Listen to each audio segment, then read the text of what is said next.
Hello viewers, SuperGT here. Welcome to my very first video on GRiD. So this is the brand new game, new to the series, coming out in October. I was lucky enough to get invited to an event in London by Codemasters, where I could get a early access hands-on to the game for an hour. And we played it for 45 minutes in single player and 15 minutes in multiplayer. What you're going to see here is the culmination of that 45 minutes of single player condensed down to about 20 minutes into stuff that you would like to see.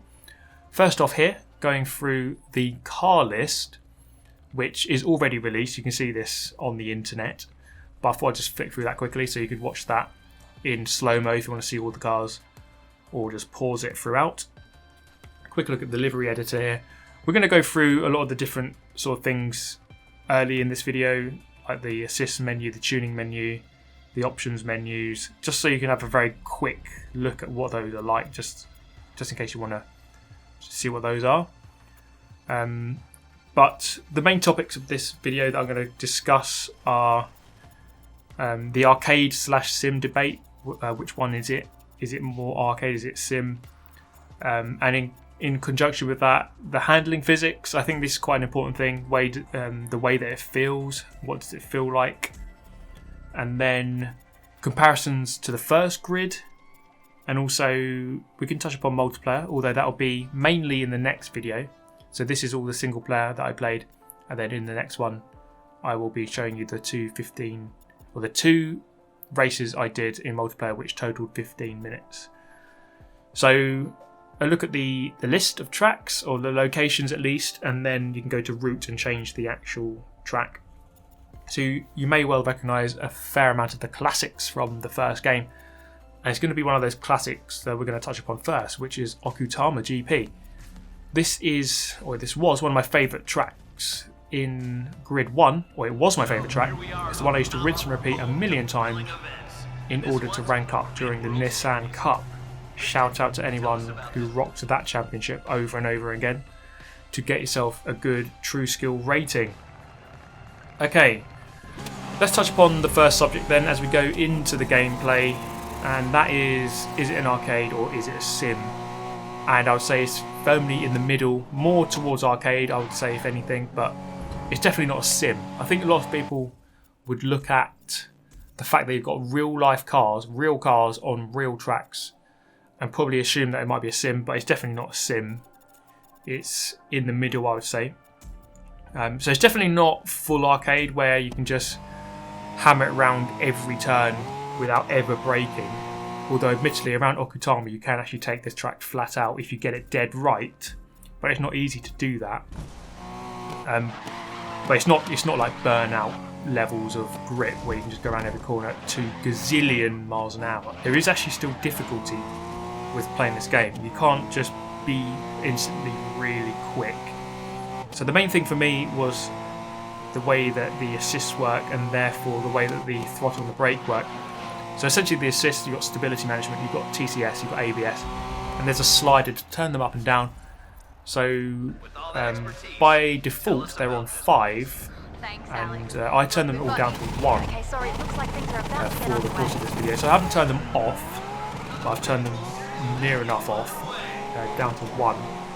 And I was speaking with the developers, and they're saying that turning it down makes your potential speed quicker. So you can go quicker if you turn them off or turn them down, but it's just more difficult to drive. So that is the main sort of trade-off. It's kind of like Forza in a way. So most of the cars in Forza, for example, if you turn ABS off, you can brake later. If you turn TCS off, you can accelerate quicker, but you have to manage your braking, you have to manage your acceleration.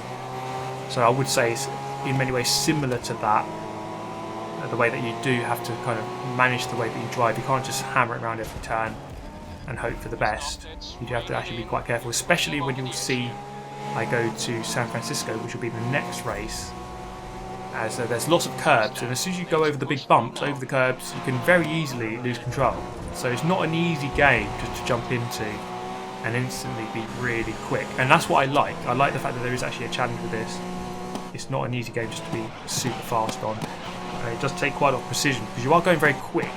It's quite a quick feeling game, and For reference, I'm using the controller. I'm playing on Xbox. I'm using the Xbox controller, hence the use of chase cam. I do love a good chase cam. But it feels kind of comfortable to me, you know. After having played Grid 1 for so much time, didn't play Grid 2 too much. I've never played Grid Autosport, but Grid 1 I played a lot, and the sensation I was getting from that game kind of feels similar to this one in terms of the way that it feels. But yeah, the handling for me is definitely towards the arcade side of the spectrum. That doesn't necessarily mean bad. I know there's a lot of people who say, oh, it's arcade, therefore it's a rubbish game, but that's not really how it works. Not every game has to be realistic, and sometimes when it's more arcadey, it's more fun, and that's something I would definitely say I had with this game. I had a lot of fun. It was definitely very, very fun to play. So now we're going to move to the next circuit, as we mentioned, San Francisco, another classic from Grid 1, and we're going to jump into the V8 Supercars for this one. And for this bit here, I'm just going to smash into people. I'm going to crash quite a lot, and it might look like I'm driving like an idiot, which I am, but really it's just to test out sort of the way that the collisions work, the way that the physics feel when you crash into people, the damage model. So just testing all that kind of thing, just seeing what it's all like, and really just practicing for the multiplayer when that comes out. You know, because that's going to be absolute carnage. As we smash into this guy, somehow he just got put onto his side, and then I just absolutely obliterate him and send him to Narnia. Okay, we go again, and we're going to touch upon some different viewpoints here. So, your fairly typical range of viewpoints, but they're all done rather well. You have the two cockpit views, so you have this one, you have the one with the wheel in view. You have the hood view, you have the bumper view, you have two chase cams, so your range of viewpoints is good, it's all solid, it's all kinds of things that you'd expect to see from a racing game. So all good on that front. And in terms of the circuits, it's a real mix of first grid and of course a load of new tracks as well. So we'll touch upon Havana in a moment, which is a track I haven't driven before, and that's a new one. So we'll have a look at that as well. And this grid here, Grid 2019, it's just called Grid, but it isn't a remake of the first one. I know there's a lot of trailers and things that make it look like it's almost a remake of the first Grid, which wouldn't be such a bad thing, but it's not a simple remake, it's just kind of a best of. It's got the best bits of all the previous grids and then a load more new fresh content as well. And that's a very enticing prospect, especially having a lot of the Grid 1 content, because Grid 1 I think was for me one of the best games, one of the better racing games of the last 20 years. It was actually a really good game, really, really enjoyed it. So I'm happy to see a lot of overlapping features from that first Grid coming into this one. And of course San Francisco, you're seeing it here, this was in the first game. Many of you will have played this track already, probably will recognise all of these corners, and it was slowly coming back to me. That first race at Okutama, I was pretty shocking. I was losing control very easily. I was kind of trying to be too quick and I was just losing control. But then I just held back a little bit and I was actually a bit faster because I was making less mistakes. And speaking of mistakes, I'm going to fly through this section and go flying into the wall.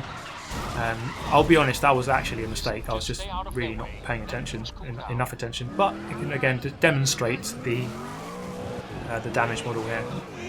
And we're going to come across the line eventually to finish in a sensational 16th position. Look at that. I am absolutely brilliant at this game, clearly.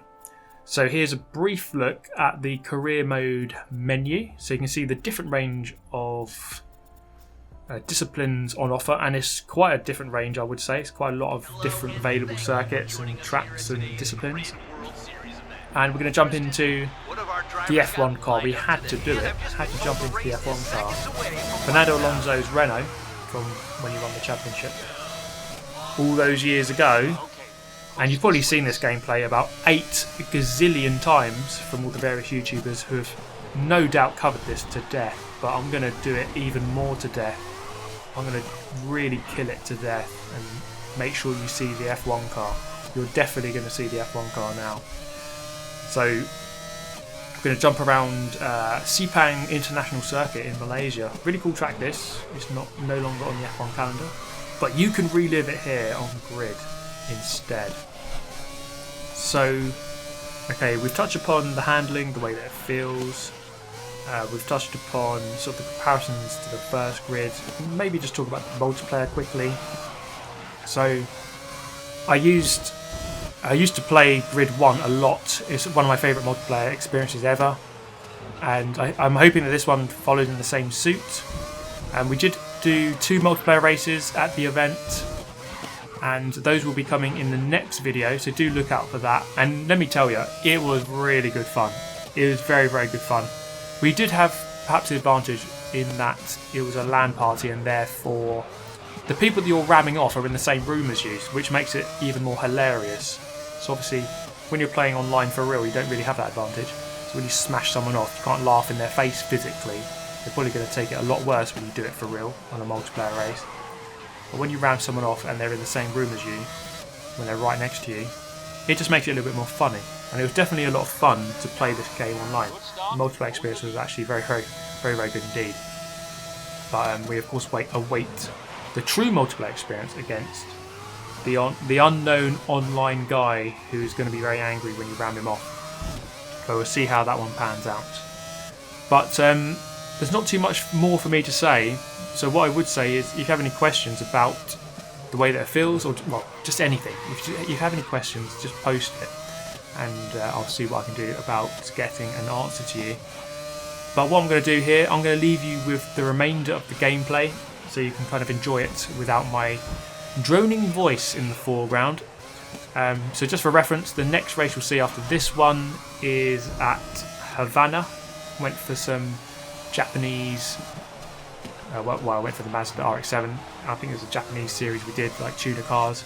And then the final race of the video is in the single-seater F1000 around a track I can't even remember the name of.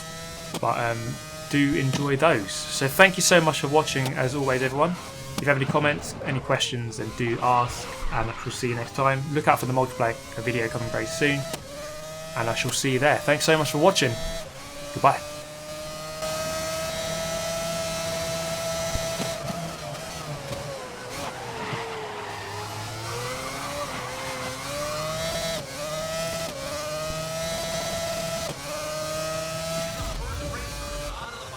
Last lap, so hold the lead through to the end now.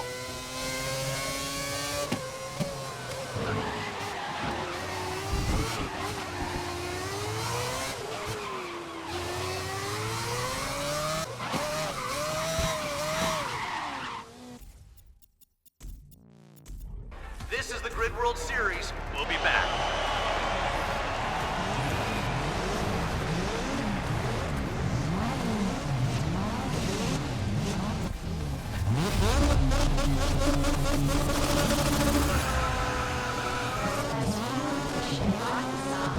Okay, good luck.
on the last lap. Let's make up some ground.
Our competitors have come such a long way, Kristen. Not only in distance, I mean, these guys come from all over the world, but in pure time commitment and effort. And this is where it all pays off. They've made it through the championship races, and now it gets decided. Now, Alex, the Grid World Series is where the best come to compete. But you know... Okay, hold on, sorry. It looks like things are about to get underway. Friend.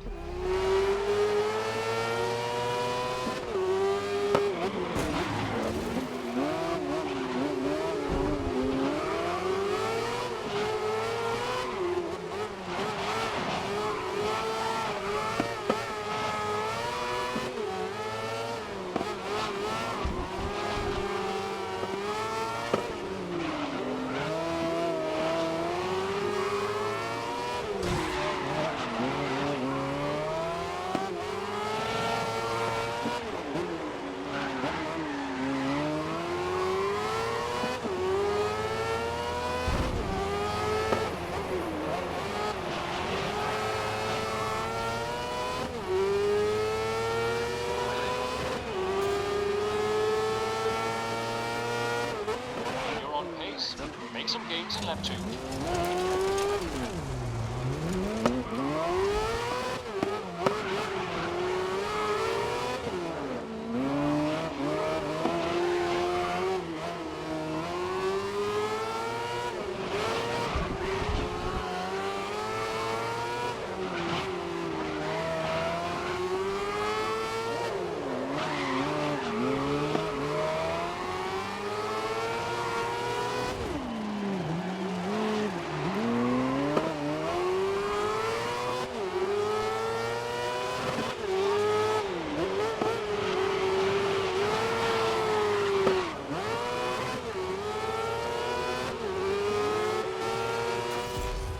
This is the final lap. Let's get out of mid-pack.